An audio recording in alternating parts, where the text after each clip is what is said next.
এক পায়ে লাফিয়ে লাফিয়ে জীবন যুদ্ধ করছেন সোনিয়া খাতুন। বুকে বই নিয়ে এক পায়ে কলেজে যান এই তরুণী। বাড়ির থেকে রাস্তা পর্যন্ত লাফ পেরে যায়, ওখান থেকে কলেজে ভ্যান যায়, 10 টাকা 20 টাকা ভাড়া নেয়, কলেজ গেটে নামাইতে, কলেজ থেকে 2 মিনিট লাগে ভিতরে যেতে। এভাবেই চলাফেরা করতেছি।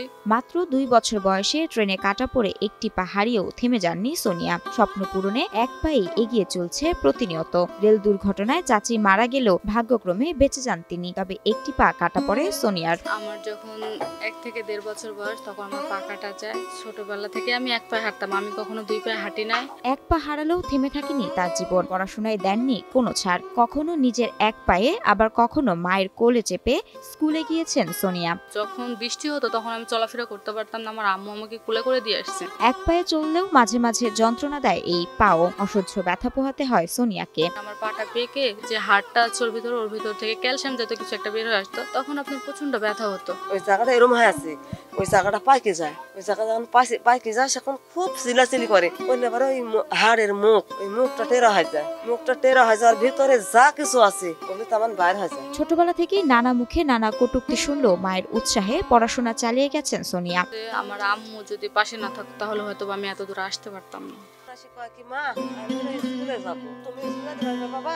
হ্যাঁ আমি যাবো। আমি ওই স্কুলে নিয়ে যা ভর্তি করে দেবো। আত্মীয় প্রতিবেশীরা সোনিয়াকে পড়াশোনা করাতে নিষেধ করলেও মা রহিমা পড়াশোনা করান মেয়েকে।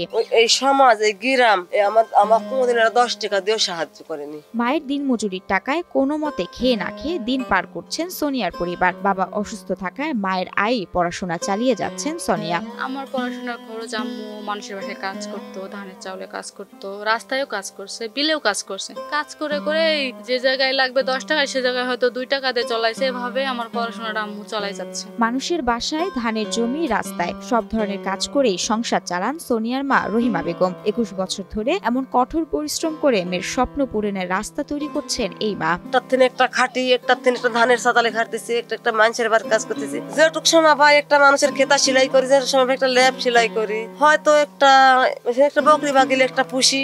2004 সালে সোনিয়ার পা কাটা যাওয়ার পর সব সহায় সম্পত্তি বিক্রি করে মেয়ের চিকিৎসা করেন তিনি। বাবার সামান্য সম্পত্তির চিকিৎসাতেই শেষ হয়ে যায়। সেই থেকে অন্যের জমিতে কোনো রকমে একটি টিনের বাড়ি করে দিন পার করছে সোনিয়ার পরিবার। আমরা এখনো মানুষের বাড়িতে ভিটাতে থাকি, ঘরটা আমাদের কিন্তু জায়গাটা মানুষের। আমাদের একটা কল নাই বা একটা ভালো বাথরুম নাই। আমার বাড়ি ঘরের সমস্যা, পেটের ভাত ধরেন যাই করি গোছাই, যাই করি হয়, ঘর বাড়ি করার টাকা পয়সা কোথাতে তো পারি না। বাংলাদেশের একমাত্র স্মার্ট সিটি বসুন্ধরা এখন আরো নিরাপদ, আধুনিকতায় আরো এক ধাপ এগিয়ে।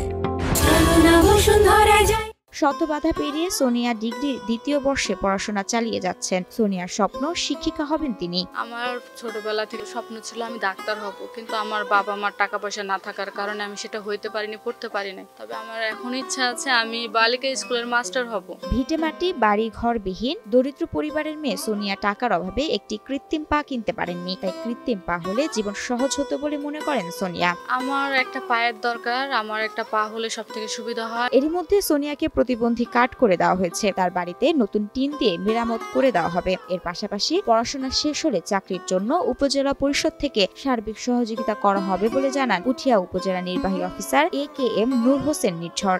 ঘরটা একটু সমস্যা, আমরা টিন দিয়ে দিব। যেহেতু পড়াশোনা করে সবচেয়ে গুরুত্বপূর্ণ বিষয়, পড়াশোনা করতে যে খরচ এবং তার ফর্ম ফিল আপের খরচ, পড়াশোনা শেষ হওয়া পর্যন্ত যত টাকা লাগে পড়াশোনা কেন্দ্রিক আমরা দিব। পড়াশোনা শেষ করলে আমরা এনজিওর সাথে কথা বলে চাকরির ব্যবস্থা করার চেষ্টা করি।